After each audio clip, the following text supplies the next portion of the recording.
আরিয়ানকে স্কুলে পাঠিয়ে কিংশুকের মন জয় করে নিল পারুল। হ্যাঁ বন্ধুরা, এমনটাই দেখা যাবে। তাই সম্পূর্ণ জানতে ভিডিওটিতে লাইক দিয়ে চ্যানেলটি সাবস্ক্রাইব করে দেখতে থাকুন। গল্পের শুরুতে দেখা যাবে রুকু গোয়াল ঘরে বসে বসে কান্না করতে থাকে আর বলতে থাকে, আমি এগুলো কি করে করব আমি, যেখানে আমি গোবরের গন্ধ সহ্য করতে পারি না। দাদু তো বলেই খালাস যে সব কিছু গোপালকে বলতে, কিন্তু গোপালকেই বা আমি কি করে বলবো? এই মানুষটা আমাকে কি স্কুল থেকে এসে তারপর কাজ করে দিয়ে যাবে নাকি? না না, কোনো দরকার নেই। তারপরে তো আবার গোপালের মা দেখে আমাকে আরও শাস্তি দেবে। এটা কিছুতেই হতে পারে না। আমি কি করব আমি কি করে এখানে থাকবো, কি করে মানিয়ে নেব? আর গোপালকে যদি আমি ফোন করে বলি যে তার মা তারপরে বোন আমার সঙ্গে খারাপ ব্যবহার করেছে, সেটা কি গোপাল বিশ্বাস করবে বিশ্বাস? উল্টো আমাকে আরও কথা শোনাবে আর বলবে, এটুকুই তো কাজ, তুমি করে নিতে পারলে না। আমি কি করে এই কাজটা করব? আমি যে এই গোবরের গন্ধটাই সহ্য করতে পারছি না। কি করব আমি? আর আমার না অনেক ক্ষুধাও পেয়েছে।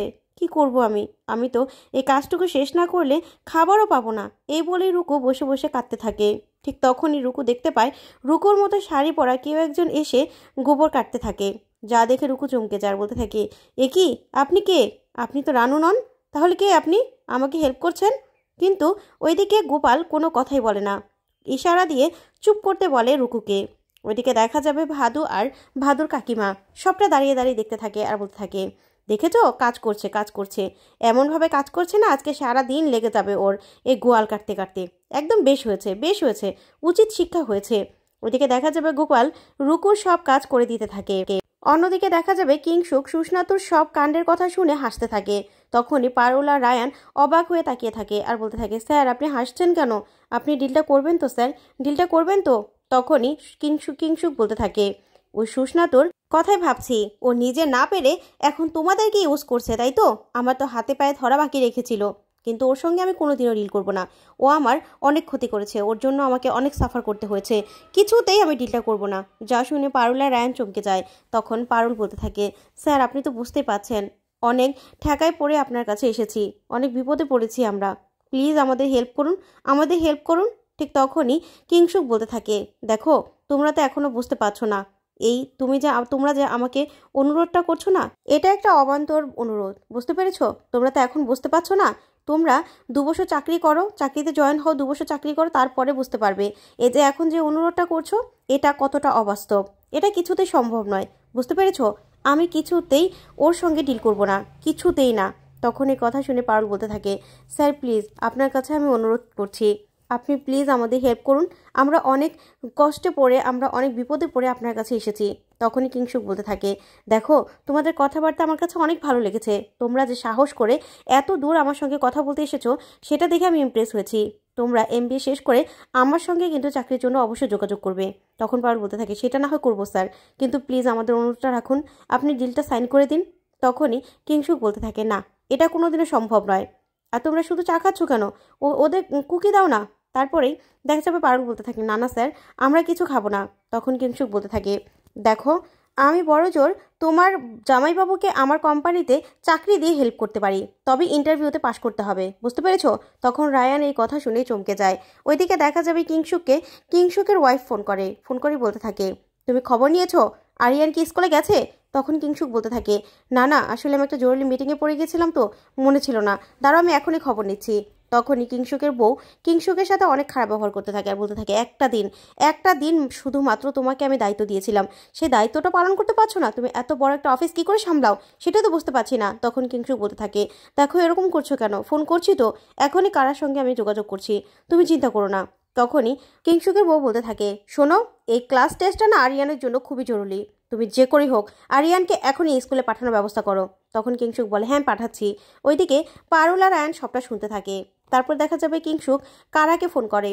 তখন আরিয়ানকে সামলাতে পারছে না কারা। তখন কারা ফোনটা রিসিভ করলে বলতে থাকে, কিংশুক, কি ব্যাপার কারা, কতক্ষণ লাগবে আরিয়ানের স্কুলে যেতে? তখন কারা বলতে থাকে, স্যার আমি জানি না, ও তো আমাদের কোনো কথাই শুনছে না, এখনো খাবারটা পর্যন্ত ফিনিশ করেনি, আমি কি করব জানি না। তখনই কিংশুক রেগে যায় আর বলতে থাকে, তুমি জানো না মানে? এটা কেমন কথা? এতগুলো লোক মিলে একটা বাচ্চাকে সামলাতে পারছো না? কি বলছো তুমি? এখনই আরিয়ানকে রেডি করে 10 মিনিটের মধ্যে ওকে স্কুলে পাঠাবে, বুঝতে পেরেছো? না হলে কিন্তু আমার থেকে খারাপ আর কেউ হবে না। এই বলে কিংশুক ফোনটা রেখে দেয়। তখনই পারুল আর রায়ান অবাক হয়ে তাকিয়ে থাকে। তারপরে কিংশুক বলতে থাকে, দেখো ফ্যামিলি মেম্বার, একটু ঝামেলা আছে ফ্যামিলি নিয়ে, তোমাদের সঙ্গে কথা বলতে বলতে ভুলেই গিয়েছিলাম। তখনই পারুল আর রায়ান আবারও রিকোয়েস্ট করতে থাকে, কিন্তু কিছুতেই কিংশুক রাজি হয় না আর বলতে থাকে না, ওই রোবটটার সঙ্গে কিছুতেই আমি ডিল করবো না, বুঝতে পেরেছো? কিছুতেই না। ওই রোবটটা আমার জীবনটা পুরো সারখার করে দিয়েছে, ওর সঙ্গে কোনো রকম কোনো ডিলে আমি যাব না। ওইদিকে দেখা যাবে রুকু বলতে থাকে, কে আমার কাজগুলো করে দিচ্ছে, আমি তো কিছুই বুঝতে পারছি না, কে করছে এই কাজগুলো, কে আসলো আমাকে হেল্প করতে? তখনই গোপাল পরিষ্কার করতে থাকলে রুকু বলতে থাকে, দাঁড়ান দাঁড়ান, কে আপনি, আমাকে হেল্প করছেন, কে আপনি? এই বলে ঘুমটাটা সরালে গোপালকে দেখে রুকু পুরো চমকে যায় আর বলতে থাকে, কি আপনি? তখন রুকু অবাক হয়ে গোপালের দিকে তাকিয়ে থাকে আর গোপালও। তখন গোপাল বলে, চুপ। তারপরে গোপাল তাড়াতাড়ি করে গোয়ালঘর থেকে বেরিয়ে যায়। তখনই গোপালের মা আর কাকিমা আর ভাদু এসে বলতে থাকে, কি বৌমা, কাজ হয়েছে তোমার? তখনই গোয়ালঘরে এসে গোয়ালঘর থেকে ওরা পুরো চমকে যায় আর বলতে থাকে, এত সুন্দর করে কে পরিষ্কার করলো? তুমি তো দেখছি গোয়াল একদম পুরো পরিষ্কার করে ফেলেছো, তুমি করেছো তো? তখনই রুকু কিছুই বলে না, চুপ করে দাঁড়িয়ে থাকে। তখন কাকিমণি বলতে থাকে, কি বৌমা, তুমি না বলেছিলে তোমার নাকি গোবরের গন্ধ সহ্য হয় না, তাহলে এত সুন্দর করে গোয়ালঘরটা কি করে পরিষ্কার করলে? তারপরে রুকু চুপ করে দাঁড়িয়ে থাকে। তখন ভাদু বলতে থাকে, আমার তো মনে হচ্ছে না বৌদি একা এই কাজটা করেছে, আর এত তাড়াতাড়ি কি করে করলো, নিশ্চয়ই কেউ হেল্প করেছে। তখনই গোপালের মা রুকুকে কিছু বলবে আর তখন গোপাল সেখানে চলে আসে আর এসে বলতে থাকে, কি মা, তোমরা সবাই এখানে? তখনই গোপালের কাকিমণি বলতে থাকে, কি গোপাল, তুই তো দেখছি এই স্কুল যাচ্ছিস, এই চলে আসছিস? তখনই গোপাল বলতে থাকে, না না, আসলে আজকে প্রতিষ্ঠা বার্ষিকী ছিল তো, ক্লাস রুল নং করেই ছুটি হয়ে গেছে, তাই তো চলে আসলাম। তখনই গোপালের মা বলতে থাকে, ও। তখন গোপাল বলে, আচ্ছা গোয়ালঘরটা আজকে এত সুন্দর করে পরিষ্কার করেছে কে? তখনই গোপালের মা বলতে থাকে, তোর বউ। তখন গোপাল বলতে থাকে, বাবা মা, তোমার বৌমা তো দেখছি ভারী ভালো কাজ শিখে গেছে, তুমি আর কিছু বলতে পারবে না, বুঝতে পেরেছো? তখনই গোপালের মা অবাক হয়ে গোপালের দিকে তাকিয়ে থাকে। তারপরে গোপাল বলতে থাকে, মা, আমার না বড্ড ক্ষুধা পেয়েছে, খাবার পাবো? তখন গোপালের মা বলতে থাকে, হ্যাঁ, তাড়াতাড়ি আয়। এই বলে গোপালের মা বেরিয়ে গেলে গোপাল বলতে থাকে, রুকু, চলো খাবে।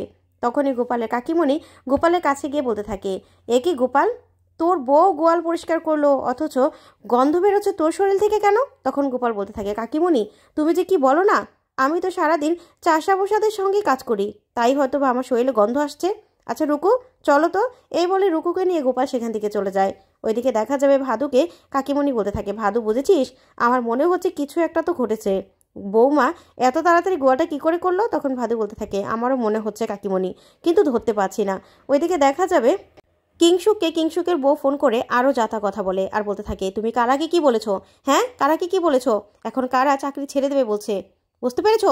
তুমি যদি আরিয়ানকে আজকে স্কুলে না পাঠাও না, তোমাকে আমি ডিভোর্স দেবো। তখনই কিংশুক পুরো চমকে যায় আর বলতে থাকে, না না অনুরাধা, এটা তুমি কি বলছো? আমি এখনই দেখছি কি করা যায়, আমি এখনই দেখছি। এই বলে ফোনটা রেখে দেয়। তখন কিংশুক বলতে থাকে, দেখো ফ্যামিলি মেম্বার, আমি একটু ফ্যামিলি নিয়ে প্রবলেমে আছি, তোমরা প্লিজ এখন যাও। তখনই পারুল বলতে থাকে, স্যার, ফ্যামিলির ব্যাপার, আপনিও তো ফ্যামিলির একজন, আপনি তো জানেনই ফ্যামিলির কারো কোনো কিছু হলে কতটা খারাপ লাগে, প্লিজ আমাদের কথা শুনে না হয় ডিলটা সাইন করে দিন। তখনই কিংশুক বলতে থাকে, না, এটা আমার পক্ষে সম্ভব নয়। তখন রায়ন বলতে থাকে, আপনি আমার জামাইবাবুকে এখানে চাকরি দিতে চেয়েছেন, সেটা অনেক ভালো কথা, কিন্তু আমাদের কথা ভেবে না হয় ডিলটা সাইন করে দিন, আমরা তো ওই সুস্নাতুর চ্যালেঞ্জটা অ্যাকসেপ্ট করে নিয়েছি। তখন কিংশুক বলতে থাকে, তোমরা অ্যাকসেপ্ট কেন করলে না জেনে শুনে? শোনো, এখন না আমার কাজ আছে, তোমরা এখন প্লিজ যাও। তারপরে রায়ান আর পারুলকে বের করে দেয় কিংশুক। ওইদিকে রায়ান পারুলকে বলতে থাকে, দেখেছিস, আমি বলেছিলাম না কোনো কাজ হবে না। তখন পারুল বলতে থাকে, শোন, আমাদের কথায় উনি কেনই বা রাজি হবে বলতো? ওনার যদি কোনো কাজেই লাগতে না পারি, তাই আগে তো ওনার কাজে লাগতে হবে আমাদের, তারপরে না উনি আমাদের কথা শুনবে। তখনই রায়ান বলতে থাকে, কি বলছিস তুই বলতো? তখন পারুল বলতে থাকে, ভিতরে থেকে শুনলি না, ওই যে আরিয়ান, কারা আর হলো অনুরাধা, এই তিনজনের মধ্যে কোনো একটা গন্ডগোল আছে, আগে প্রবলেমটা সলভ করতে হবে, তারপরে কিংশুক আমাদের কথা শুনবে। যা শুনে রায়ান অবাক হয়ে তাকিয়ে থাকে।